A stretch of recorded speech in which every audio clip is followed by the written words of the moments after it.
السلام علیکم ناظرین، میں عمران خالق آج پاکستان ٹی وی کے ساتھ آج کی شخصیت جس سے جن سے آج ہم آپ کو ملوانے جا رہے ہیں وہ کسی تعارف کے محتاج نہیں. بہت اچھے ٹیچر، بہت اچھے آرٹسٹ، بہت اچھے شاعر، سب سے بڑھ کر بہت اچھے انسان. اور بولیں تو لگتا ہے کہ انسان بس سنتا ہی رہے. وہ بقول شاعر کے وہ بولے تو پھول جھڑتے ہیں، یہ بات ہے. تو چلیں ان سے بات کر کے دیکھتے ہیں. آپ کو ملواتے ہیں جناب عجب خان صاحب سے. السلام علیکم صاحب. وعلیکم عمران خالق السلام. صاحب، سر بہت شکریہ آپ کا کہ آپ نے ہمارے لیے ٹائم نکالا، آپ نے ہمیں ٹائم دیا تھوڑا. تو سر آج جو سوال ذرا روٹین سے ہٹ کے، ذرا آپ اپنی زندگی کے بارے میں یہ سفر یہ بالکل میں آپ کی بات سمجھ گیا. عمران خالق یہ مائک آپ مجھے دے دیجئے، اب مائک میرے ہاتھ میں ہے. تو میں اپنی زندگی کے بارے میں کون کون سے صفحات کھولوں. میں پہلا ایک صفحے میں آپ کو اپنا ایک شعر سناتا ہوں کہ دشت بے آپ سے پوچھو. سوری، یہ میرا اپنا شعر نہیں ہے، یہ مقبول عامر کا شعر ہے. دشت بے آپ سے پوچھو کہ وہاں کے اشجار کن مراحل سے گزرتے ہیں نمو پانے تک. تو چونکہ ہم سیلف ٹاٹ لوگ ہیں، چھوٹے شہروں میں بسنے والے، تو ہمیں جو ریاضت اور جو محنت شاقہ کرنی پڑتی ہے اس فن کی آبیاری کے لیے اور اپنے فن کی نشو و نما کے لیے، وہ تو ایک بہت بڑا چیپٹر ہے. میرے خیال سے کئی آپ کے پروگرامز ہوں تو ایک سیلف ٹاٹ آرٹسٹ کی ریاضتیں آپ کے ایک دو پروگرام میں نہیں سمائی جائیں گی، بلکہ بہت زیادہ وقت چاہیے. لیکن وہ کہتے ہیں نا کہ بقول پھر ایک شعر مجھے یاد آ گیا کہ شوق برہنہ پا چلتا تھا اور رستے پتھریلے تھے. شوق برہنہ پا چلتا تھا اور رستے پتھریلے تھے، گھستے گھستے آخر گھس گئے کنکر جو نوکیلے تھے. آدمی کی اگر ریاضت اور سچائی اور ایمان کے ساتھ ہو اور اسے یہ معلوم ہو کہ جس پیٹرن پہ میں جا رہا ہوں، جس راستے پہ میں جا رہا ہوں وہ بالکل میرا صحیح راستہ ہے، تو راستے خود بخود اپنی منزلوں کی نشاندہی کرتے ہوئے آپ کو سنگ میل عبور کرتے ہوئے منزل کی طرف لے جاتے ہیں. تو یہ ہماری زندگی کی ایک خوبصورتی ہے کہ ہم ایک پیشن کے ساتھ جڑ کر اور جڑے ہوئے ہیں.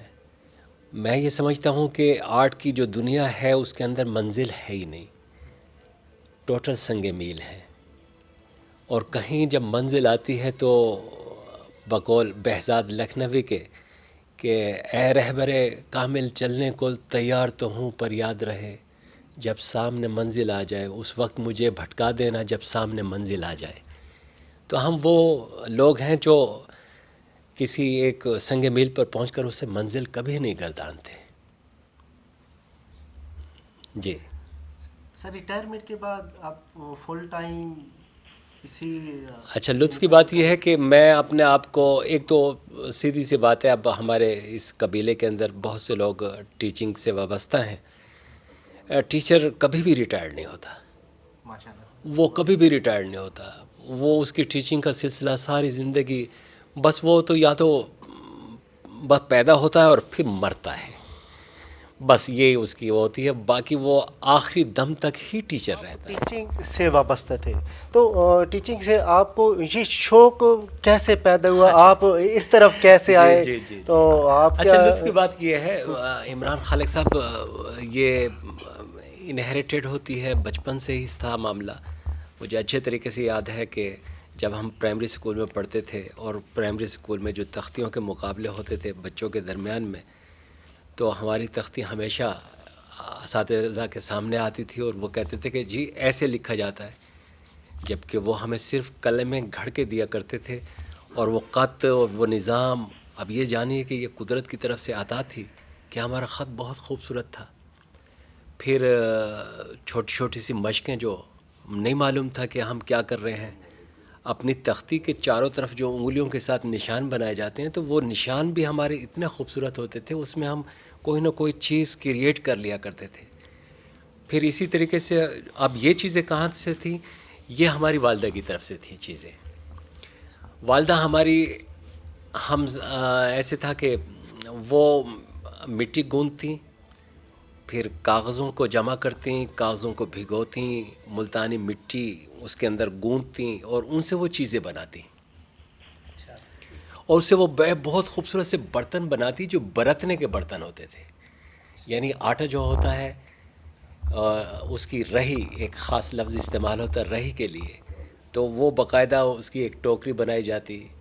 پھر ہمارے جو بچپن تھے ایسے دل نشیں اور اتنے کلچرڈ تھے کہ ہمارے جو خواتین تھی گلیوں کے اندر، وہ یہ جو لائی ہوتی ہے، آپ اس سے سمجھتے ہیں کہ لو جو کی جاتی ہے گندم کی، اور گندم کی جو سٹا کاٹ لیا جاتا ہے اور اس کے بعد اس کی سیخیں بچ جاتی ہیں، ان سیخوں کو جمع کر کے انہیں رنگین کیا کر کے اور ان سے پھر وہ ٹوکریاں بناتی تھی. تو میرا سارا دن ان خواتین کے اندر گزرتا تھا. شاید رنگوں کی کشش تھی جو میں ان خواتین میں بیٹھا رہتا تھا. اور پھر یہی چیز ہمارے گھر میں ہماری ہمشیرہ خان والدہ یہ پھر ہم سے کہتی کہ جا کر وہ لے کر آؤ، رنگ لے کر آؤ. وہ ایک کالے سے تھال میں رنگ، اور جب اس میں سے دوپٹہ نکلتا تھا تو وہ فیروزی رنگ کا نکل رہا ہے، کسی تھال میں سے سرخ رنگ کا نکل رہا ہے. تو یہ اچنبے اور یہ حیرتیں ہمیں پھر آہستہ آہستہ رنگوں کی دنیا کی طرف لے آ رہی تھیں. یہ جسے کہتے ہیں نا کہ ایک مواد سا قدرت آپ کے لیے بنا رہی ہوتی ہے.